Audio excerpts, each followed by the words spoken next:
All right, so you're an entrepreneur. You've got the vision, you've got the drive. But what about the law? That first legal decision you make is without a doubt one of the most important. It's the foundation for literally everything that comes after. So in this explainer, we're going to give you the map to navigate that exact choice. Think about it. You have that $1 million idea brewing. The excitement is there. The business plan is maybe even sketched out. But what's the very first thing you need to do on the legal side?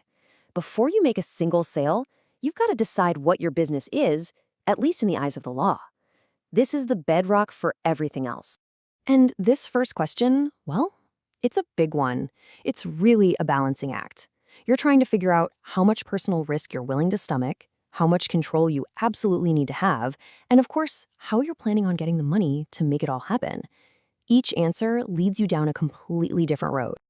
Now, to help us figure all this out, we're leaning on an expert source, Pete Delport's fantastic book, New Entrepreneurial Law. We're going to use the key ideas from this book as our guide to give you the clarity you need to make that first crucial move. A good way to think about these different business structures is like choosing a path for your big entrepreneurial journey. Some are just simple, straight footpaths. Others are more like complex, multi-lane highways. The one you pick really depends on where you want to go and how you want to get there. Here in South Africa, you've basically got 4 main paths to choose from. We're going to take a look at the sole proprietorship, the partnership, the trust, and then the big one, the company. So let's break down what each of these really means for you and your idea. Okay, first up, the sole proprietorship. This is the simplest path by far. It's perfect if you're a freelancer or a solo consultant just starting out with pretty low risk.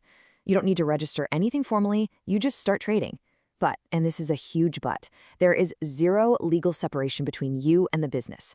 If the business gets into debt, your personal car, your house, your savings, it's all on the line because you are the business. Next, we have the partnership. This is basically 2 or more sole proprietors deciding to team up. Now, the upside is great. You get to pool your skills, your contacts, your money. It's ideal for founders who have skills that complement each other. The scary part? You're also pooling your liability. You're personally on the hook not just for your mistakes, but for your partner's mistakes too. The third path is the trust. Now, this is where things get a bit more structured, a little more sophisticated.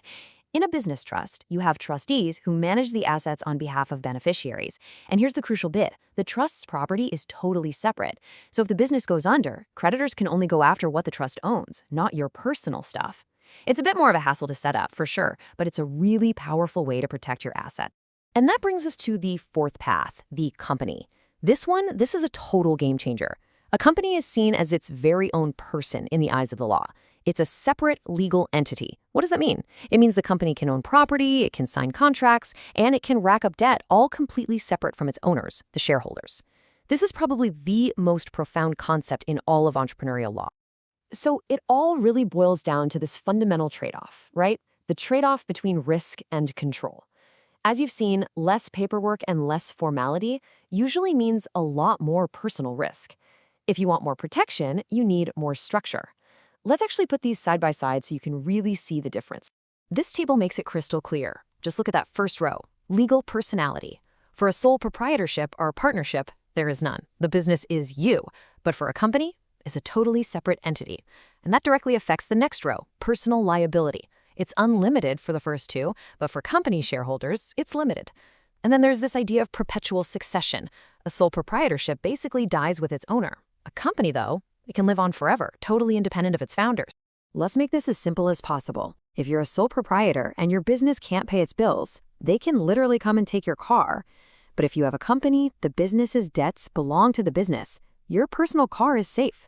That distinction, that legal firewall between your stuff and the business's stuff, is the single biggest reason why entrepreneurs choose to form a company.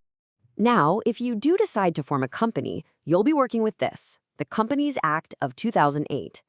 But don't let the name scare you. It's not some big, scary rulebook designed to trap you. It was actually created as a modern guidebook to help entrepreneurs, not to get in their way. And this law wasn't just slapped together overnight. It was a very deliberate, multi-year process to create a law for the 21st century. The whole journey from that first policy paper in 2004 to it coming into effect in 2011 was all about building a better, more supportive environment for business in South Africa. And what was the core vision? It wasn't about creating more red tape. It was about creating a legal framework that actively helps the economy grow. It's all about enabling business, not restricting it. In fact, if you look at the specific goals of the Act, it reads like a wish list for any entrepreneur. Things like encourage new businesses, create flexibility, reduce costs, promote investment, and even provide a clear way to rescue a business if it gets into trouble. This law was literally made for you. So we've looked at the what, the different structures, the rules.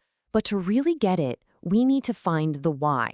What's the philosophy, the inner logic that holds all of this together? In his book, Piet Delport puts it perfectly. He doesn't describe the law as just a flat set of rules you have to follow. He calls it a three-dimensional world that has its own inner logic. And honestly, that's the key takeaway. Mastering these concepts isn't just about ticking boxes. It's about understanding the system so you can make it work for you, unlocking a whole new way to think about your business. So, there you have it, a map of the legal terrain that every single entrepreneur has to navigate. You now understand the paths, you know what the signposts mean.